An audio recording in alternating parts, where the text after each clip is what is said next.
Oke, selamat siang teman-teman semua. Assalamualaikum warahmatullahi wabarakatuh. Waalaikumsalam warahmatullahi wabarakatuh. Siang, Bu. Oke, ini untuk presensinya sudah semua ya ini. Saya akan tempat.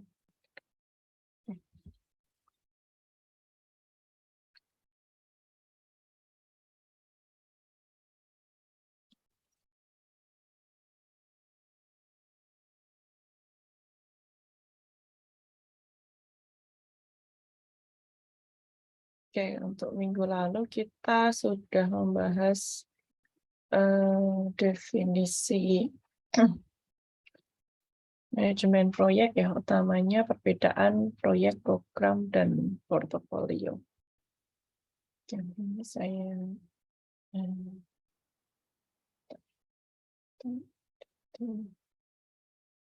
nah ini definisi. Oke, kemarin ada tugas, ini kita bahas dari tugasnya dulu. Jadi kemarin mencari perbedaan proyek, program, dan portofolio ya. Oke, jadi kita membandingkan ya perbedaan utama dari proyek, program, dan portofolio. Kita lihat dari sisi definisinya, dari bagaimana memanajemennya, kemudian bagaimana proses pemantauan atau monitoring, dan bagaimana standar keberhasilannya. Oke, yang pertama dilihat dari definisinya, proyek ini merupakan usaha sementara yang dilakukan dengan tujuan untuk menciptakan produk, layanan, atau hasil yang unik.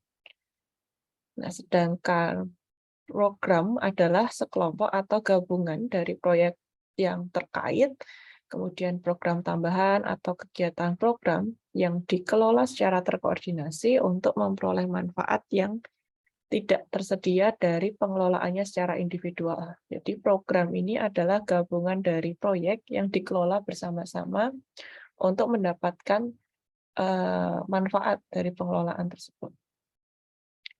Oke, sedangkan yang ketiga terkait dengan portofolio. Portofolio merupakan kumpulan proyek, program, dan juga portofolio anak perusahaan dan operasi yang dikelola sebagai sebuah kelompok untuk mencapai tujuan strategis. Nah, jadi portofolio ini tujuan utamanya adalah mencapai tujuan strategis ya, biasanya berkaitan dengan investasi. Jadi dia menggabungkan proyek, program, dan juga portofolio anak perusahaan dan operasi. Itu gabungannya dengan tujuan bersama-sama untuk mencapai tujuan strategis. Oke. Nah, selanjutnya terkait dengan sisi manajemennya. Nah, untuk proyek nanti akan dikelola oleh manajer proyek. Manajer proyek akan bertanggung jawab mengelola tim proyek untuk memenuhi tujuan proyek. Ya, tujuan proyek tadi adalah menciptakan produk, layanan, dan hasil yang unik. Kemudian program dikelola oleh manajer program yang memastikan bahwa manfaat program disampaikan seperti yang diharapkan dengan mengkoordinasikan kegiatan dari komponen program. Sedangkan portofolio nanti akan diolah oleh manajer portofolio. Manajer portofolio ini dapat mengelola atau mengkoordinasikan staf manajemen, portofolio atau staf program dan proyek yang mungkin memiliki tanggung jawab pelaporan ke dalam portofolio agregat.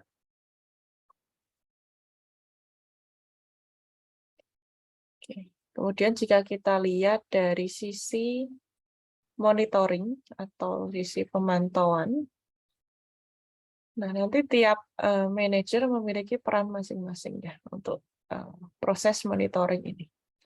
Yang pertama, untuk manajer proyek, dia akan memantau dan mengontrol pekerjaan. Dia memastikan bahwa pekerjaan tersebut akan menghasilkan produk, layanan, atau hasil yang dihasilkan dari proyek tersebut. Sedangkan manajer program memantau kemajuan komponen program untuk memastikan bahwa keseluruhan tujuan, jadwal, anggaran, dan manfaat dari program ini telah terpenuhi. Sedangkan manajer portofolio, dia memantau perubahan strategis dan alokasi sumber daya agregat, jadi gabungan dari sumber daya, dan juga hasil kinerja dan risiko portofolio. Ya, dia memantau perubahan strategis, apakah tujuan strategis tadi sudah tercapai atau belum dengan agregat, dengan dari alokasi sumber daya agregat, hasil kinerja, dan risiko portofolio.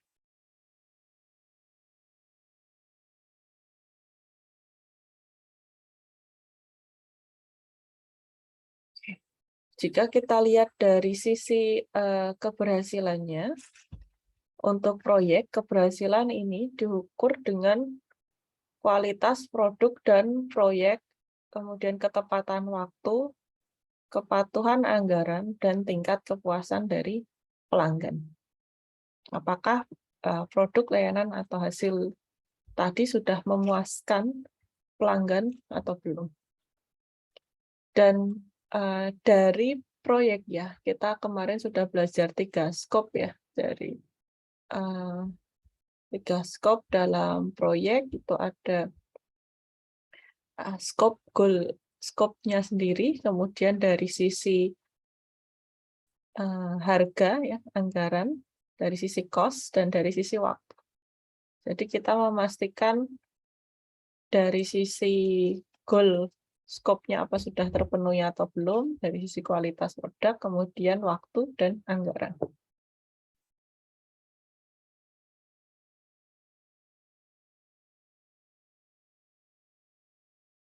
Kemudian dari program, keberhasilan suatu program diukur dengan kemampuan program untuk memberikan manfaat yang dimaksudkan untuk organisasi dan oleh efisiensi dan efektivitas program dalam memberikan manfaat tersebut.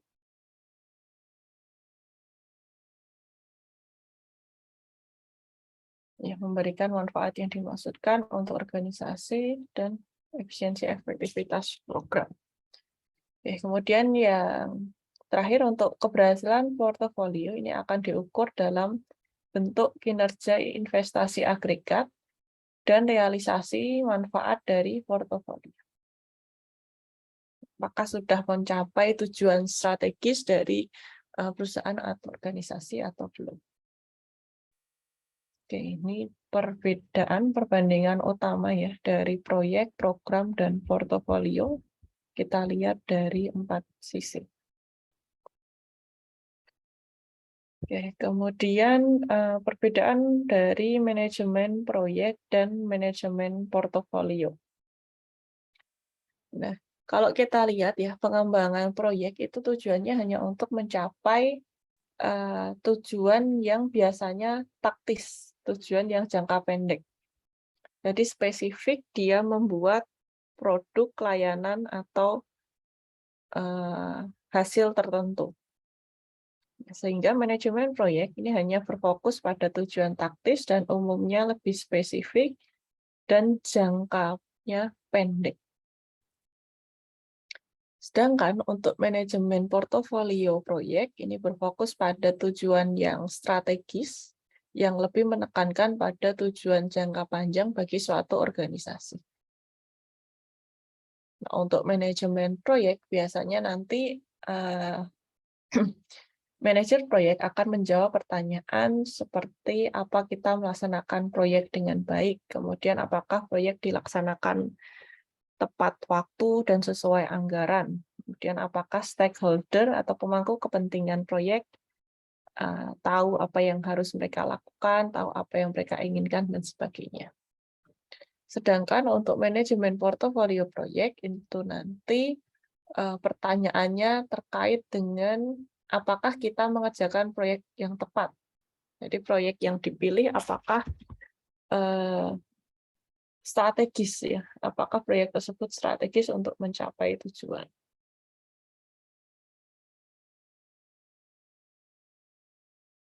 Kemudian apakah kita berinvestasi di bidang yang tepat dan apakah kita memiliki sumber daya yang tepat untuk bersaing.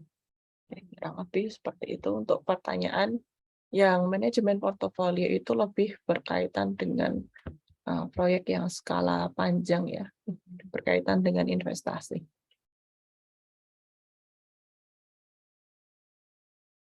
Oke, mungkin ini pembahasan dari tugas yang kemarin. Ada yang mau ditanyakan dulu?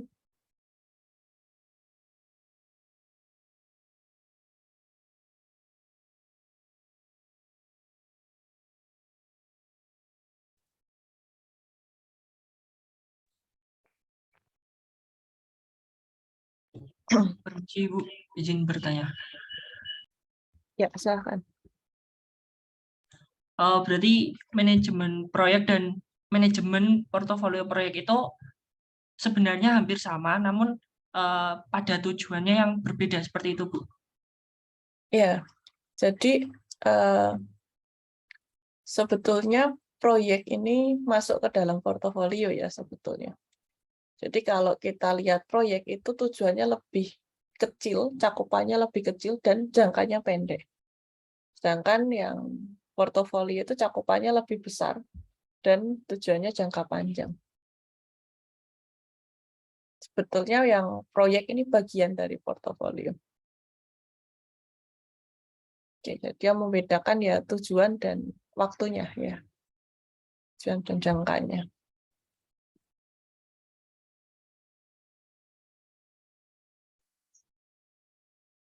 Itu Mas, ini tadi yang nanya siapa ya? Baik Bu, terima kasih Oh Bu. ya Mas Nova. Entah, ini kok jadi banyak ya mahasiswanya, ketambahan dari. Ada yang bukan dari PMM kah? Ya Bu, betul Bu. Ini ya dari Udinus ya? Betul Bu, dari Udinus Bu. Oke, saya belum cek sih master, tapi kemarin katanya bakal ketambahan dari Udinus. Berapa mahasiswa ya? Dari Udinus ada 7 Bu. Oh iya, jadi 18 sekarang. Oke. Oh iya, 1, 2, 3. Selain Udinus, dari mana lagi? 3, 4, 5, 6, 7, 8. 9 mahasiswa. Yang 2 dari mana? 2 dari Universitas Budi Luhur, Bu. Oke. Luhur 2, Udinus 7, lainnya PMM ya? Oke, saya baru tahu. Oke, yang baru masuk sudah join eloknya? Sudah Bu, Udah barusan ya? semalam Bu. Oke. Ya, oke. Nanti ngikutin aja ya yang pertemuan minggu lalu, nanti dilihat di recordnya. Nanti saya taruh ke elok deh recordnya. Oke.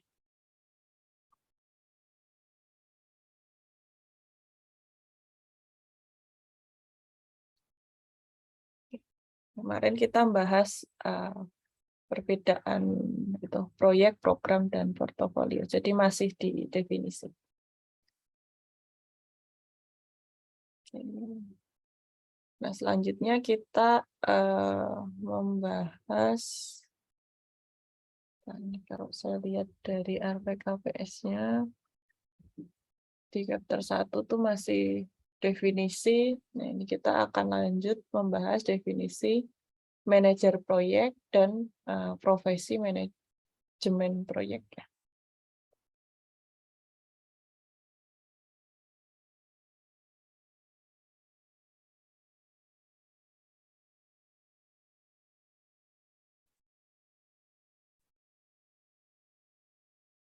Oke, bentar, saya ngilangin animasi dulu. Kebanyakan kayak ini. Oke. Oke, jadi di materi kedua ini kita membahas lanjutan dari konsep dasar manajemen proyek. Yang pertama kita bahas terkait dengan peran dari manajer proyek itu sendiri.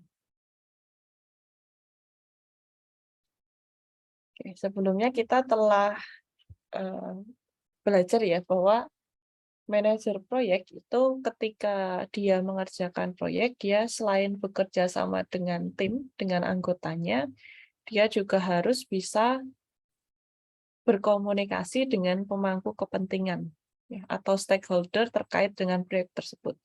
Jadi baik dari misal dari direktur, kemudian pemilik perusahaan atau investor, orang-orang yang memang punya kepentingan untuk proyek tersebut, utamanya sponsor ya, yang memberikan sponsor. Nah, manajer proyek itu juga harus mengetahui 10 bidang pengetahuan manajemen proyek sebagai dasar pengetahuan yang harus mereka miliki. Kemudian manajer proyek juga perlu pengalaman ya, dengan mereka memiliki pengalaman, mereka akan memiliki pengetahuan sehingga tingkat keberhasilan proyek itu akan lebih tinggi jika manajer proyeknya cukup berpengalaman di lapangan. Nah, di sini kita akan membahas lebih dalam terkait dengan peran utama yang harus dimiliki oleh manajer proyek. Oke, menurut Project Management Institute atau PMI, ini merupakan organisasi terkait dengan manajemen proyek ya. Menurut PMI ini, manajer proyek merupakan individu yang terorganisir, bersemangat, dan berorientasi pada tujuan yang mendorong hasil bisnis dengan memimpin suatu proyek. Nah, PMI ini menekankan bahwa manajer proyek itu juga merupakan agen perubahan ya, yang bekerja di bawah tekanan dari stakeholder, ya, di bawah perintah ya atau orientasi dari stakeholder untuk mencapai tujuan tertentu, dan mereka juga harus bisa mengorganisir timnya sehingga tetap bersemangat untuk mencapai tujuan tersebut. Ya, jadi posisi manajer proyeknya ada di tengah-tengah. Ya, jadi merupakan suatu kondisi yang menantang ya untuk menjadi manajer proyek karena di bawah tekanan stakeholder, tapi dia juga harus tetap bisa menikmati pekerjaannya, ya, karena dia menjadi center untuk keberhasilan suatu proyek.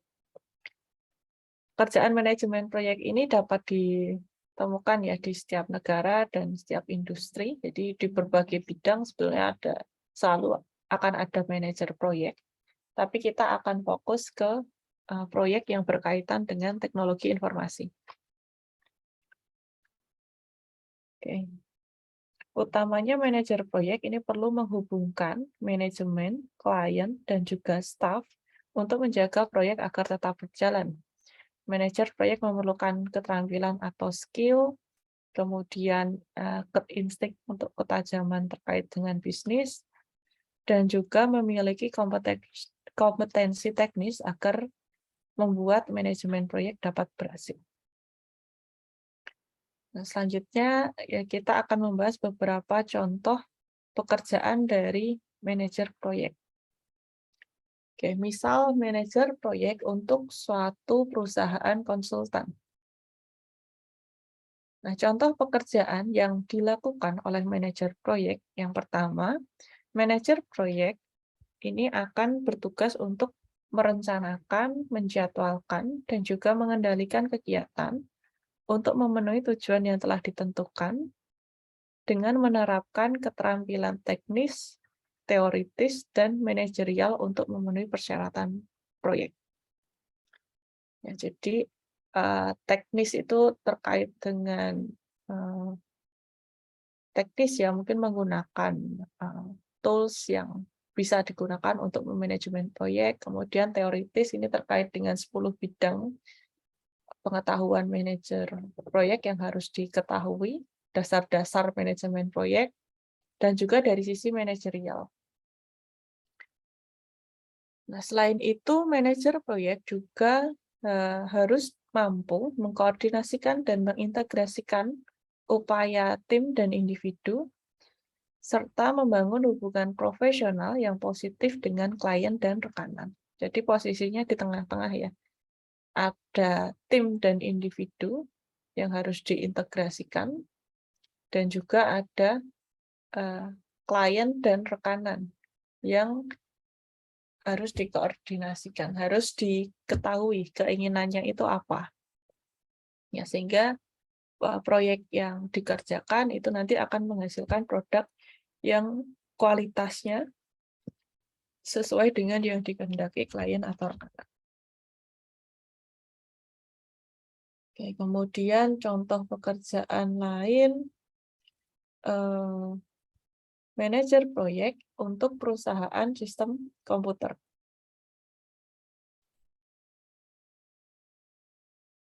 Nah, untuk perusahaan sistem komputer, contoh pekerjaan yang harus dilakukan oleh manajer proyek adalah yang pertama, manajer proyek bekerja secara independen dengan melakukan kegiatan untuk membantu dalam pengembangan dan proses implementasi proyek yang melibatkan departemen, hubungan vendor, dan atau tim lintas fungsi.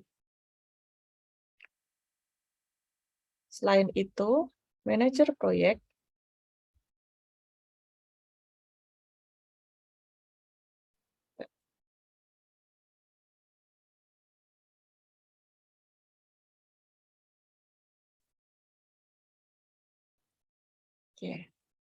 Nah, selain itu, manajer proyek juga berkoordinasi dengan klien, baik internal ataupun eksternal, untuk mengumpulkan kebutuhan bisnis dan mengordinasi rencana proyek. Mengordinasikan ya rencana proyek. Kemudian manajer proyek juga memantau proyek dari proses inisiasi hingga pengiriman, memastikan penyelesaian proyek ini sesuai jadwal dan juga sesuai dengan anggarannya ya, cost-nya. Oke, ini untuk perusahaan sistem komputer. Kemudian contoh proyek lain, nah ini misal manajer proyek TI untuk perusahaan konsultan nirlaba. Contoh pekerjaan manajer proyek, yang pertama memiliki tanggung jawab, mencakup analisis bisnis, kemudian pengumpulan persyaratan atau pengumpulan kebutuhan ya, perencanaan proyek, kemudian perkiraan anggaran, pengembangan, pengujian, dan implementasi. Selain itu, manajer proyek juga bertanggung jawab untuk bekerja dengan berbagai penyedia sumber daya untuk memastikan bahwa pengembangan diselesaikan tepat waktu, berkualitas tinggi, dan juga hemat biaya. Oke, jadi dari sisi waktu, kemudian scope, dan juga cost ya.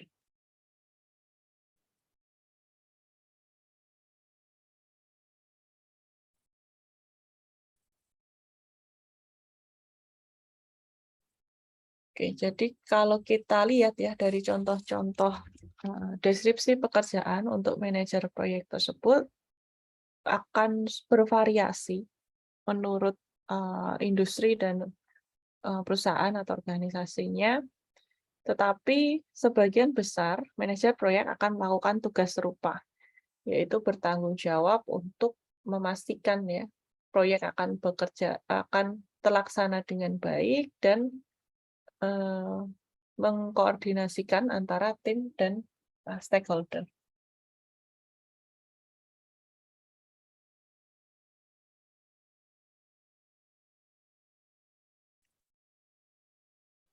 Oke, selanjutnya kita akan mendiskusikan terkait dengan keterampilan atau skill dari manajer proyek. Jadi di segmen ini ya, di materi ini kita akan membahas keterampilan atau skill yang benar-benar dibutuhkan untuk dapat melakukan pekerjaan manajer proyek dengan baik, serta nanti kita akan membahas karir ya, posisi dari karir manajer proyek.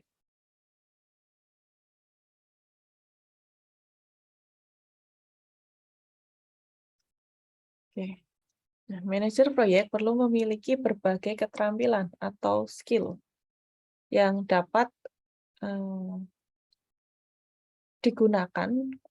Keterampilan ini nanti akan digunakan untuk menghandle permasalahan atau situasi yang berbeda-beda. Seorang manajer proyek di bidang TI, yang pertama harus memiliki kemampuan manajemen proyek dan pengetahuan TI. Memiliki pemahaman tentang proyek dan bagaimana hal itu akan sesuai dengan organisasi. Dan juga pengalaman dalam manajemen umum, serta memahami hubungan manusia atau soft skill yang diperlukan untuk memandu tim proyek. Oke, jadi dia harus memiliki kemampuan ya, manajemen proyek, dan memiliki pengetahuan tentang TI, utamanya tentang proyek tersebut. Jadi dia harus paham. Kemudian dia akan menggunakan pengalaman ya dalam manajemen umum. Jadi semakin tinggi pengalamannya biasanya akan membuat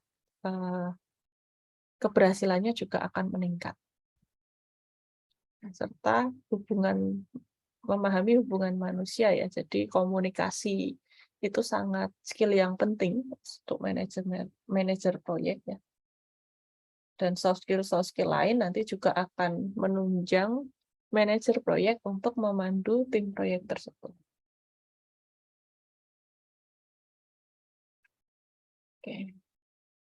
Manajer proyek perlu juga memahami organisasi tempat mereka bekerja dan bagaimana organisasi itu mengembangkan produk ataupun menyediakan layanan, serta menangani perubahan dalam organisasi atau dalam suatu proyek.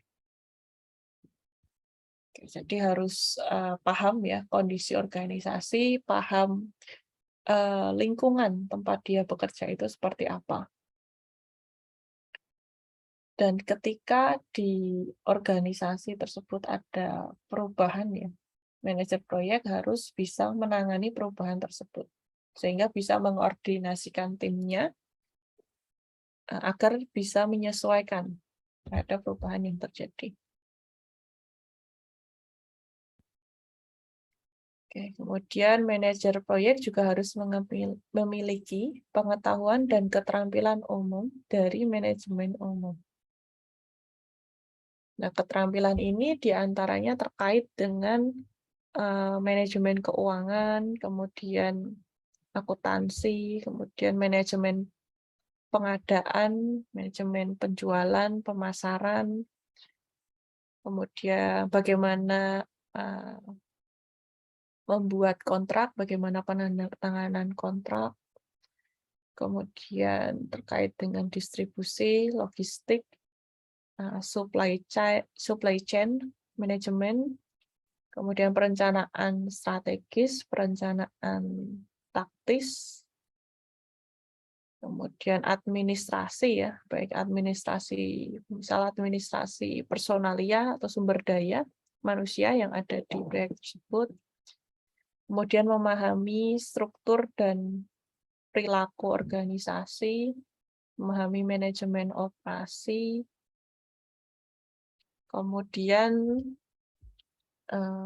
terkait dengan K3 itu juga menjadi penting untuk proyek yang memiliki resiko kerja ya. Jadi manajer proyek harus paham praktik kesehatan dan keselamatan kerja. Nah, selain manajemen umum, manajer proyek ini juga perlu memiliki soft skill.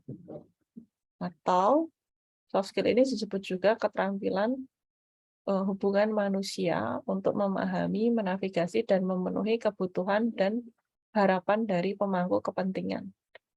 Ya, misal soft skill untuk komunikasi, soft skill untuk kepemimpinan, kemudian soft skill untuk problem solving, dan sebagainya. Ya, yang mendukung bagaimana si manajer proyek bisa terampil dalam memahami, menavigasi, dan memahami manusia ya, atau memahami anggota tim, kemudian bisa menavigasinya, sehingga bisa memenuhi kebutuhan dan harapan dari stakeholder.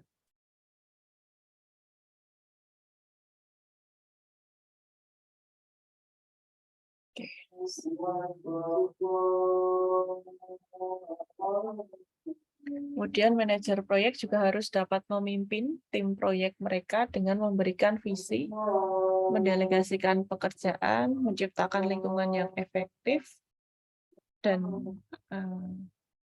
positif ya, energi dan positif, dan memberikan contoh perilaku yang tepat dan efektif. Ya, karena dia sebagai pemimpin ya, sehingga dia harus bisa mendelegasikan pekerjaan dan membuat visi dari timnya, serta memberikan contoh yang baik untuk anggota timnya. Kemudian manajer proyek harus fokus pada keterampilan kerja tim untuk mempekerjakan orang secara efektif.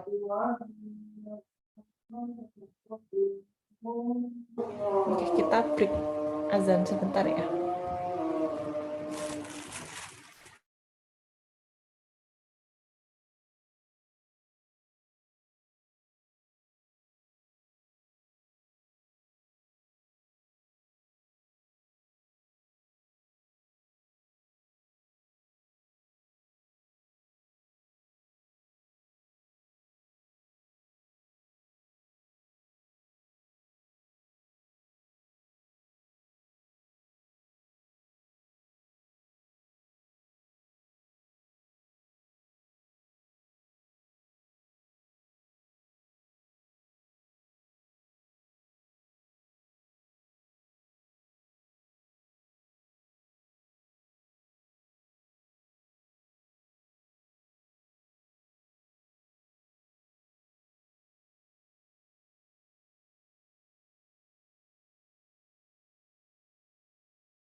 Oke, kita lanjutkan ya.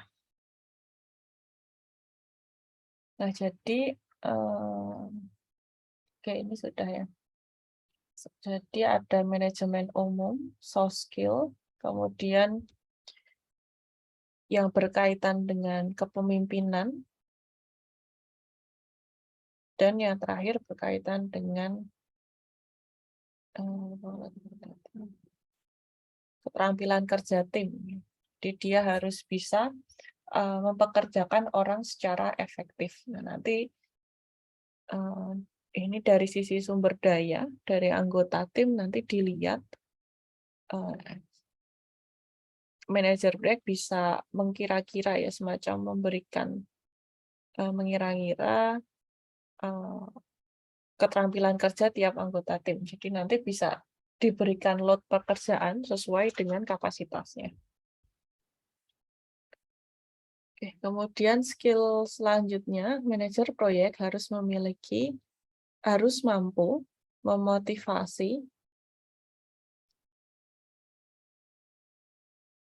berbagai jenis orang dan mengembangkan solidaritas atau spirit de corps dalam tim proyek dan dengan pemangku kepentingan proyek lainnya. Oke, jadi penting agar bisa memotivasi anggota tim dan membuat tim dan stakeholder itu solid. Jadi tujuannya itu satu, tidak berbeda. Nah, itu kalau kita bisa membuat manajer proyek bisa membuat solid, nanti jalannya proyek akan lebih mudah. Kemudian, manajer proyek harus mampu mengatasi kritik dan perubahan yang terus-menerus. Mengatasi perubahan yang penting. Kemudian, manajer proyek harus fleksibel, kreatif, dan terkadang sabar dalam bekerja untuk memenuhi tujuan proyek. Mereka juga harus gigih dalam membuat kebutuhan proyek diketahui. Oke, jadi karena banyak anggota tim dan juga banyak stakeholder, ya, jadi harus sabar ya agar bisa menuju satu tujuan. Dan di sini harus gigih membuat kebutuhan proyek diketahui. Artinya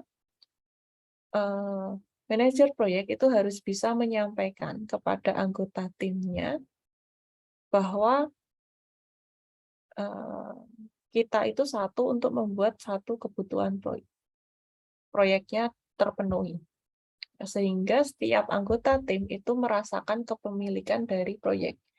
Jadi setiap anggota tim itu berusaha untuk mencapai keberhasilan tersebut. Jadi mereka harus tahu proyeknya apa, harus tahu tujuannya apa, sehingga mereka merasa memiliki proyek tersebut. Kemudian manajer proyek biasanya tidak harus, terutama proyek terkait dengan TI, harus dapat memanfaatkan teknologi secara efektif yang berkaitan dengan proyek tertentu.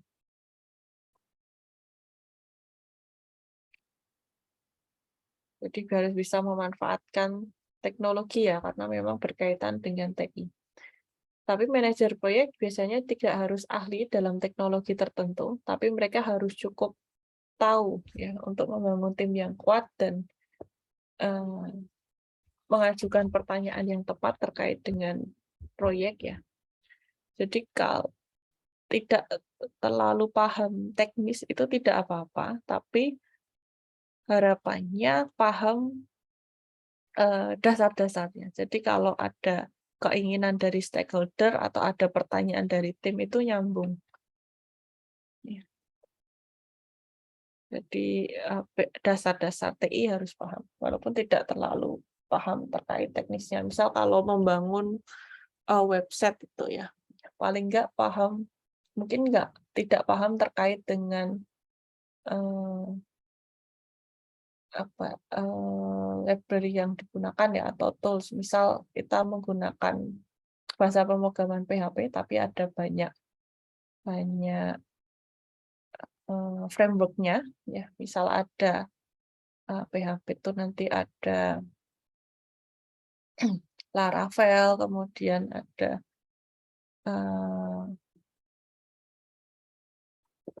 Laravel, kemudian PHP framework misal. Nah, ini kan ada banyak ya. Laravel, CI yang mungkin yang sering dipakai Symfony, Zen, kayak PHP. ini ada berbagai versi juga. Nah, mungkin manajer proyek tidak tahu detailnya itu tentang framework ini, tapi paling tidak paham terkait dengan konsep PHP, sehingga ketika ada pertanyaan itu bisa tetap pada jalurnya yang tetap nyambung untuk diajak diskusi. Nah, oke, itu tadi keterampilan atau skill ya yang harus dimiliki manajer proyek ya. Ada 1, 2, 3, 4, 5, 6. Ada 10 jenis keterampilan atau skill untuk manajer proyek.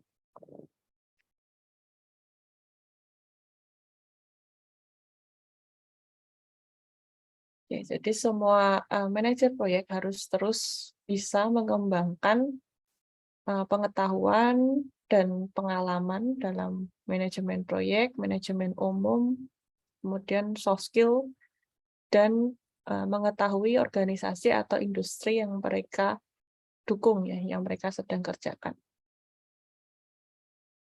Jadi tidak hanya mengembangkan dari keterampilan teknis, tapi juga dari soft skill itu juga harus dikembangkan agar bisa mengarahkan anggota tim agar produktif dan proyeknya berhasil dikerjakan. Oke, nah dari keterampilan atau skill tadi ya, PMI ini mengembangkan kita sebut sebagai talent triangle. Talent triangle ini menekankan jenis keterampilan yang perlu terus dikembangkan oleh manajer proyek. Jadi dari 10 tadi kita bisa kelompokkan menjadi 3 kelompok utama, 3 kelompok umum keterampilan yang harus dimiliki oleh manajer proyek. Nah, yang pertama keterampilan manajemen proyek teknis. Di sini terkait dengan memahami bidang pengetahuan ya, 10 bidang pengetahuan, kemudian kelompok proses serta alat atau tools dan teknik manajemen proyek. Jadi dari sisi teknis. Kemudian kedua, keterampilan manajemen strategis dan bisnis.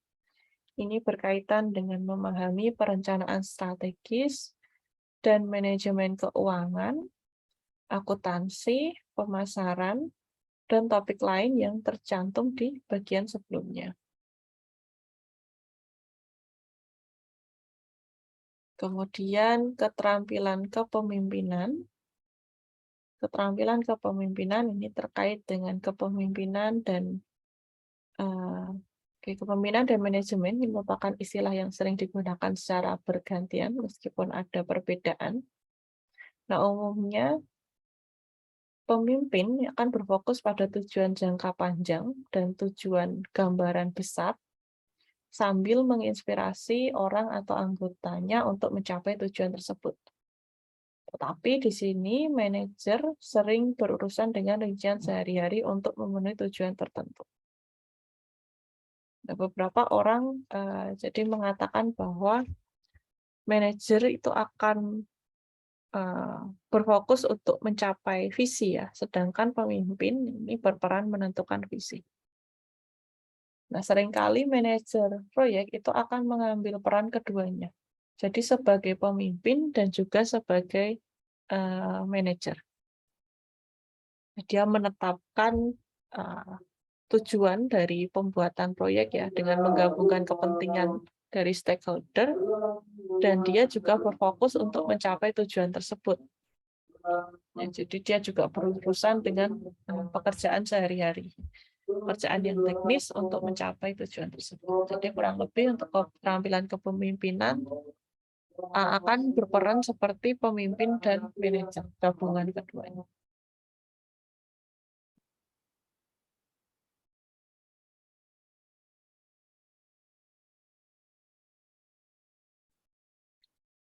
Oke, nah kalau kita lihat ya karir untuk manajer proyek TI, jadi seperti yang kita ketahui bahwa industri TI ini terus berkembang ya, saat ini kebutuhan untuk industri TI ini berkembang pesat, sehingga kebutuhan untuk manajer proyek TI ini juga ikut berkembang pesat.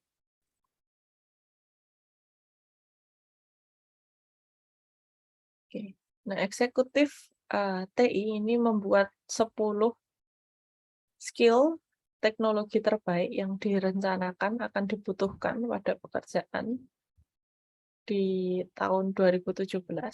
Nah, untuk manajemen proyek ternyata merupakan pekerjaan kedua yang paling dibutuhkan. Jadi keterampilan untuk memanajemen proyek, keterampilan sebagai manajer proyek ini merupakan skill yang dibutuhkan. Jadi peluang karir untuk manajer proyek TI ini cukup besar ya di industri saat ini. Oke, nah ini bab chapter kedua. Sudah selesai. Mungkin ada yang mau ditanyakan dulu terkait dengan skill dari manajer proyek dan juga posisi karir untuk manajer proyek.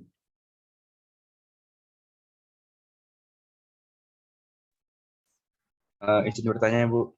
Ya, Mas Bahru. Oke, silakan. Mungkin mau nanya ini, Bu. Kalau kapan sih kita itu butuh seorang manajer proyek, ataukah saat kita itu di dalam organisasi, atau misalkan kita punya proyek yang kecil, apakah juga sudah bisa butuh untuk manajer proyek, atau sebaiknya misalkan kita di proyek yang kecil hanya menggunakan maksud saya merangkap gitu, Bu. Jadi programmer merangkap juga sebagai manajer proyek, atau harus menyewa manajer proyek sendiri gitu, Bu. Oke, nah ini mungkin kalau menurut pengalaman saya ya, ketika manajer proyek dan programmer jadi satu, itu nanti biasanya kalau kita sebagai programmer ya, kita cenderung kurang suka kalau diminta untuk mengupdate atau untuk mengganti-ganti. Jadi kita cenderung berusaha untuk, misal kalau kita tahu nih ada bug gitu, tapi kita diam aja. Jadi kalau tidak ada yang komentar, itu tidak kita betulkan gitu. Misal karena mungkin sudah mepet waktunya ya. Nah, sedangkan manajer proyek ini dia sebagai evaluator. Jadi dia memastikan goal-nya itu tercapai betul-betul sesuai dengan keinginan stakeholder. Jadi kalau itu dipisah ya, kalau berbeda orang itu akan lebih baik dalam suatu proyek. Jadi istilahnya ada yang memastikan bahwa produk tersebut benar-benar sesuai dengan tujuan, benar-benar waktunya tepat, dan cost-nya tepat. Kalau programmer merangkap sebagai manajer proyek, itu bisa, tapi biasanya keberhasilannya akan kurang baik, karena kalau dari sisi programmer itu cenderung malas kalau disuruh update ya. Biasanya dulu kalau saya kerja itu kalau diminta update itu ya agak-agak apa ya, kurang suka gitu diminta update. Walaupun itu memang penting ya, tapi sebaiknya memang orang yang beda. Ya. Karena manajer proyek ini bisa sebagai evaluator terakhir ya. Mungkin kalau nggak ada QA itu masih nggak apa-apa, tapi tetap ada manajer proyeknya. Jadi di dalam manajer proyek ini bisa merangkap sebagai QA. Tapi kalau nggak ada manajer proyeknya, biasanya nanti kualitasnya cenderung kurang baik. Gitu kira-kira. Jadi sebaiknya memang dipisah ya kalau ada orang lagi gitu.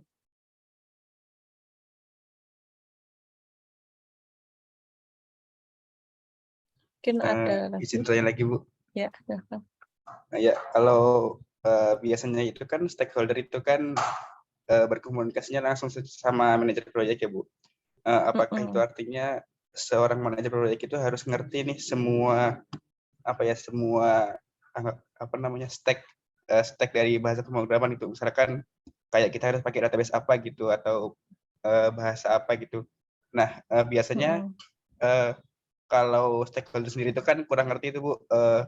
Dia ngertinya itu kayak saya maunya itu aplikasinya cepat gitu Bu. Terus nah yang menentukan bahasa pemrograman apa yang harus dipakai itu apakah manajer proyeknya itu atau nanti diskusi sama programmernya Bu? Oke. Kalau dari stakeholder biasanya dia karena memang tidak begitu paham ya teknisnya mau pakai bahasa pemrograman apa, mau pakai database apa. Makanya dia akan menyerahkan ke manajer proyek. Nah, tugas manajer proyek ini dia akan tadi tahu ya, misal kebutuhan dari stakeholder itu pengen aksesnya cepat ya, aksesnya cepat, kemudian mungkin database servernya dibuat jangan sering down dan sebagainya. Nah, dari situ dia mengkoordinasikan dengan timnya. Entah itu di timnya mungkin ada, kalau programmer itu ada yang senior, ada yang junior. Nah, mungkin bisa berkomunikasi dengan yang senior, atau kalau full stack satu orang aja yang develop, ya berkomunikasi dengan developer itu. Sekiranya harus sebaiknya menggunakan bahasa pemrograman apa, menggunakan database apa. Jadi peran manajer proyek itu menjadi penengah kebutuhan dari stakeholder apa, kemudian tim bisa memenuhi seperti apa. Nah, nanti juga dilihat dari skill timnya. Misal kalau timnya bisanya pakai PHP gitu.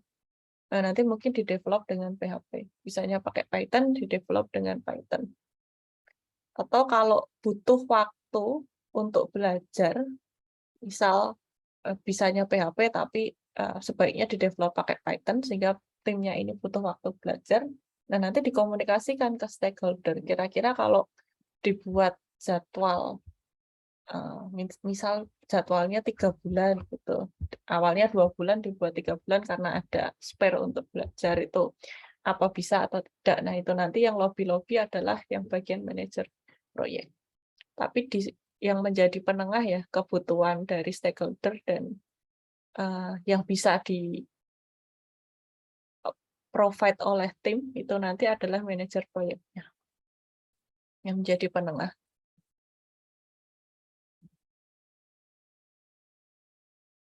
Jadi kalau misal si manajer proyek kurang paham ya, kalau sebaiknya paham, tapi memang kalau kurang paham detail itu bisa diserahkan sesuai dengan kemampuan dari timnya. Itu yang paling memungkinkan ya, disesuaikan dengan kemampuan timnya. Kalau memang manajer proyeknya tidak terlalu paham teknisnya, tapi kalau paham teknisnya itu akan lebih baik lagi.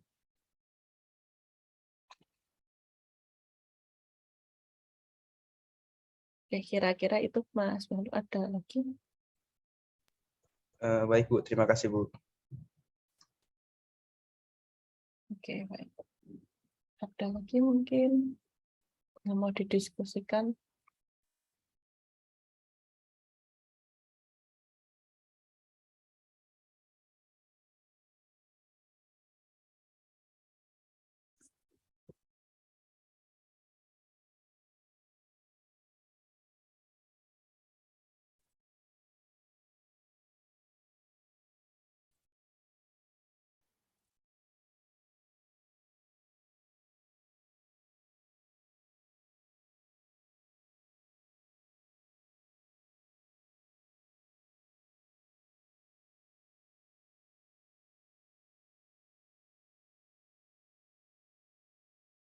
Oke, kalau belum kita lanjutkan.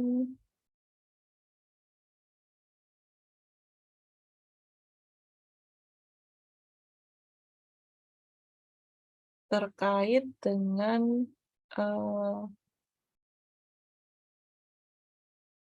profesi manajemen proyek.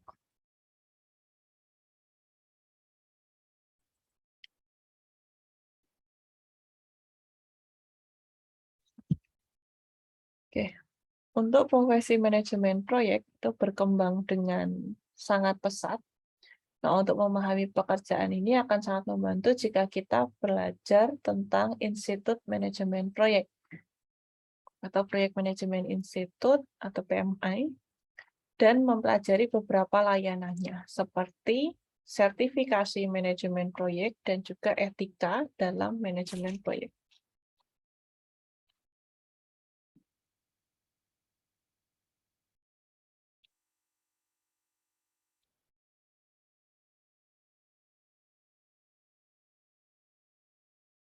Oke, yang pertama, Institut Manajemen Proyek atau Proyek Manajemen Institut merupakan suatu lembaga profesional internasional untuk manajer proyek yang didirikan sejak tahun 1969. Ya, jadi dia merupakan lembaga profesional internasional yang terdiri dari manajer proyek. PMI ini melaporkan terdapat lebih dari 500.000 anggota di seluruh dunia pada akhir tahun 2017.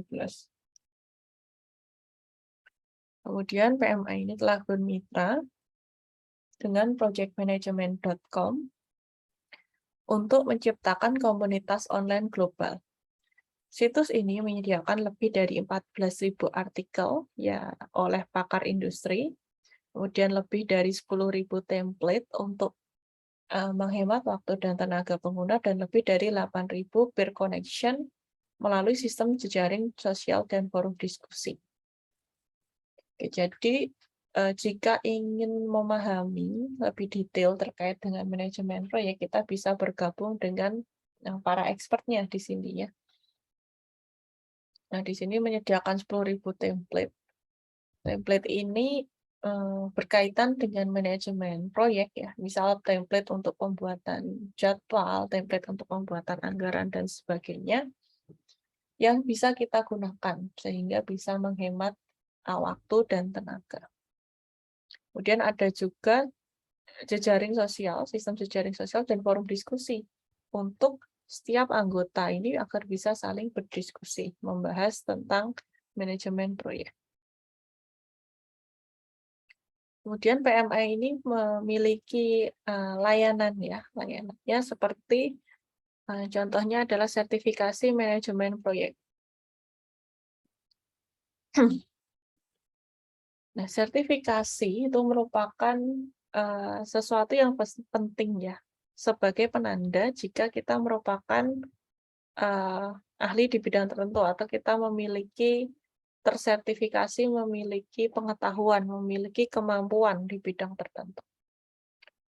Jadi sertifikasi profesi ini merupakan faktor penting dalam mengenali dan memastikan kualitas dalam suatu profesi.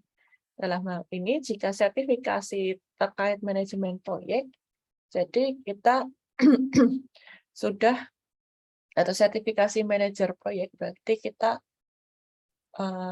berkualitas ya dalam memanajemen suatu proyek dalam suatu profesi tertentu. PMI akan memberikan sertifikasi sebagai Project Management Professional atau disebut PMP kepada seseorang yang telah mendokumentasikan pengalaman dan pendidikan proyek yang memadai, kemudian setuju untuk mengikuti kode etik profesional PMI dan juga menunjukkan pengetahuan tentang manajemen proyek dengan lulus ujian komprehensif.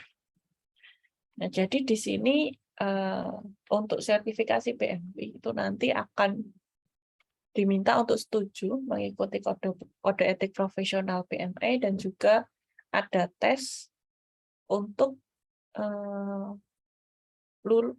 ujian komprehensif ya terkait dengan pengetahuan manajemen proyek.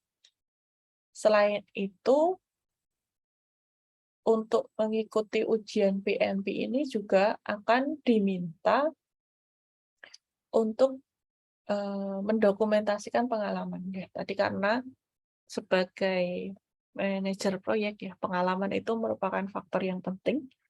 Semakin berpengalaman akan semakin meningkatkan kualitas proyeknya. Nah, jadi di sini sebagai syarat untuk mengikuti ujian komprehensif biasanya nanti diminta untuk mendokumentasikan pengalaman dan pendidikan proyek yang mungkin nanti ada semacam training ya sebelum mengikuti ujian ini. Nah, trainingnya ini bisa, kalau nggak salah kalau ini asinkronus ya, mungkin akan dimasuk ke suatu website untuk membaca modul-modul terkait dengan manajemen proyek.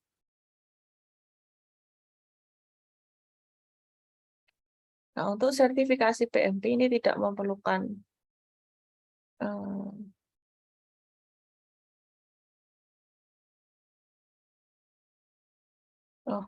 sertifikasi ini tidak memerlukan pengalaman kerja untuk memenuhi syarat sertifikasi Project Plus CompTIA atau sertifikasi PMI. Jadi kalau di PMP ini hanya pengalaman ya, mungkin pengalamannya ini boleh yang tidak formal. Ya, karena di sini sampaikan tidak memerlukan pengalaman kerja. Tapi kalau sertifikasi yang Project Plus CompTIA atau CAPM PMI ini dia memerlukan.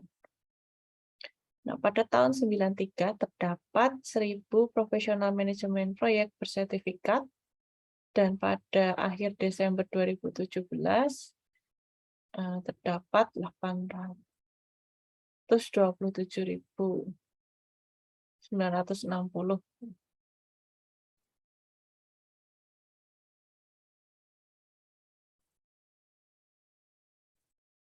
Oke. Kemudian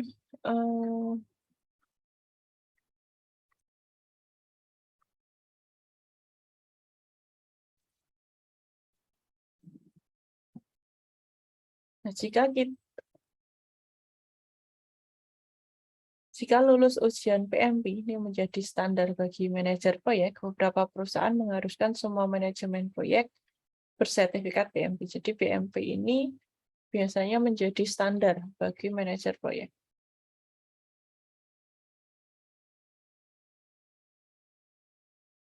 Apalagi jika proyek tersebut kompleks dan bersifat global, biasanya nanti akan langsung diberi persyaratan ya, minimal memiliki sertifikat.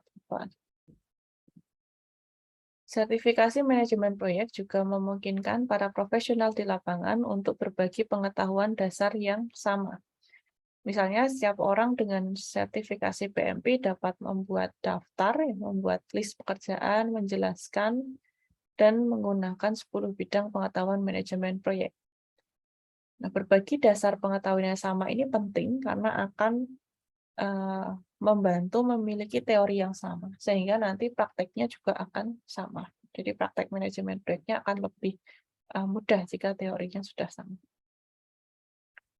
PMI juga menawarkan sertifikasi tambahan, termasuk teknik agile, kemudian penjadwalan risiko, manajemen program, manajemen portfolio, dan analisis bisnis.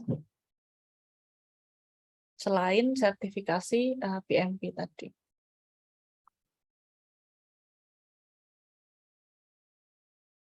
Oke. Selain organisasinya ya, tadi kita sudah bahas profesi manajemen proyek, ada organisasinya yaitu Project Management Institute, dan ada sertifikasinya. Profesi manajemen proyek ini juga memiliki kode etik ya. Jadi ada etika dalam manajemen proyek. Pembuatan keputusan etis adalah bagian penting dari kehidupan pribadi dan profesional manajer proyek karena menghasilkan kepercayaan dan rasa hormat dengan orang lain ya, baik anggota tim ataupun stakeholder. Manajer proyek sering menghadapi dilema etika. Etika memandu manajer proyek dalam membuat keputusan. Jadi misalnya ketika manajer proyek menghadapi dilema, ingin mendapatkan lebih banyak uang dengan menerima suap, atau mungkin ketika manajer proyek menerima pekerjaan di bawah standar untuk memenuhi tenggat waktu. Jadi yang dikerjakan oleh timnya itu sebetulnya di bawah standar, tapi karena deadline-nya sudah mepet, jadi dia okekan pekerjaan tersebut. Nah, itu dilema-dilema yang ada terkait manajemen proyek ketika membuat proyek. Nah, dalam membuat keputusan, manajer proyek juga harus mempertimbangkan etika. Etika merupakan seperangkat prinsip yang akan memandu pengambilan keputusan berdasarkan nilai-nilai pribadi tentang apa yang dianggap benar dan salah.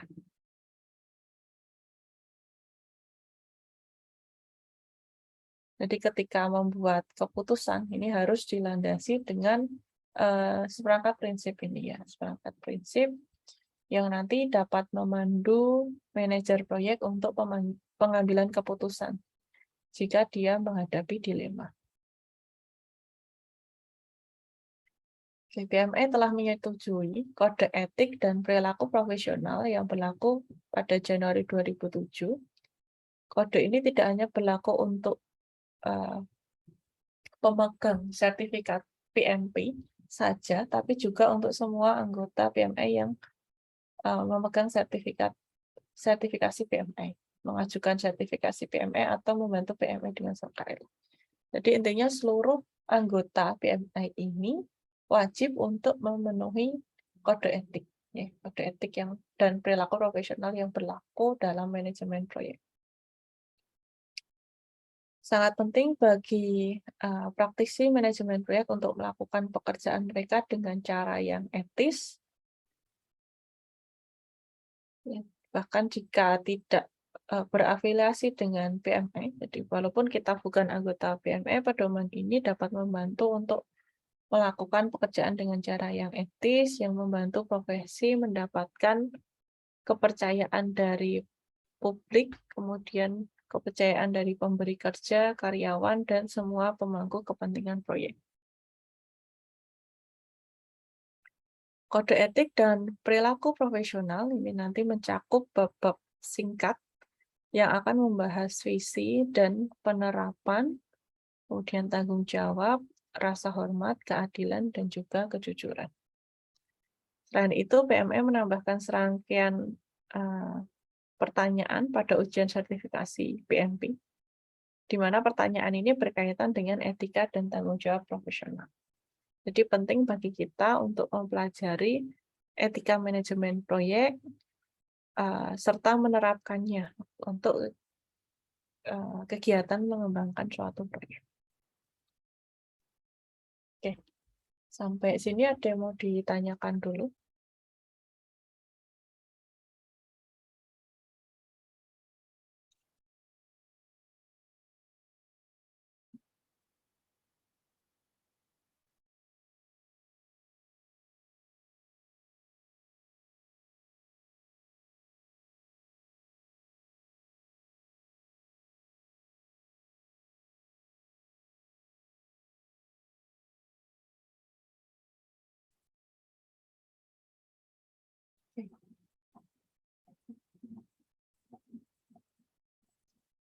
Ada yang mau ditanyakan?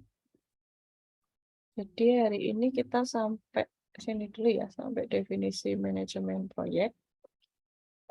Besok kita lanjutkan membahas manajemen proyek dari perspektif sistem dan organisasi teknologi informasi, kemudian konteks proyek TI, dan juga tren terkini dalam manajemen proyek TI.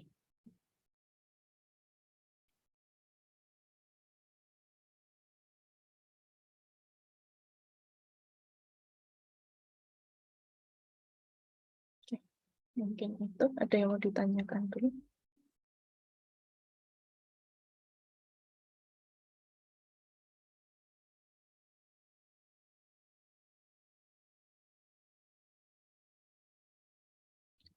Ada yang masih galak ya? Tadi udah saya close ya. Bentar. Kita buka lagi aja.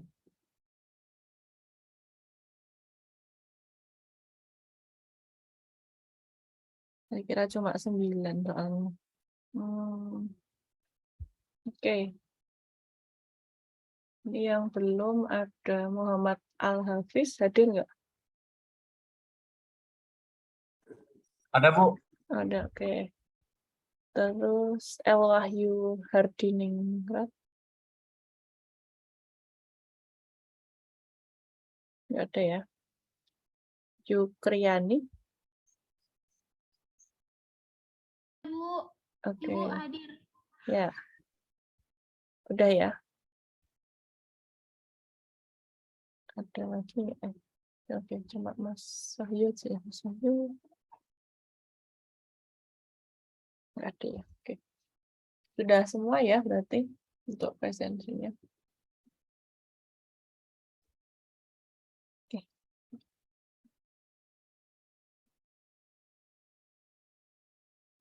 Oke. Oke, kalau tidak ada yang ditanyakan, saya cukupkan untuk sesi hari ini. Nanti kita lanjutkan lagi minggu depan membahas konteks TI. Konteks manajemen apa tadi? TI ya. Oke, mungkin itu dari saya. Terima kasih semuanya. Selamat sore.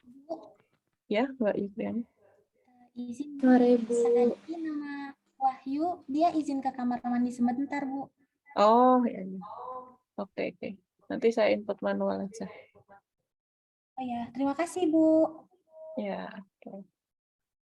Baik, mungkin itu ya dari saya. Terima kasih semuanya. Selamat sore. Assalamualaikum warahmatullahi wabarakatuh. Waalaikumsalam warahmatullahi wabarakatuh. Terima kasih, Bu. Ya, sama-sama.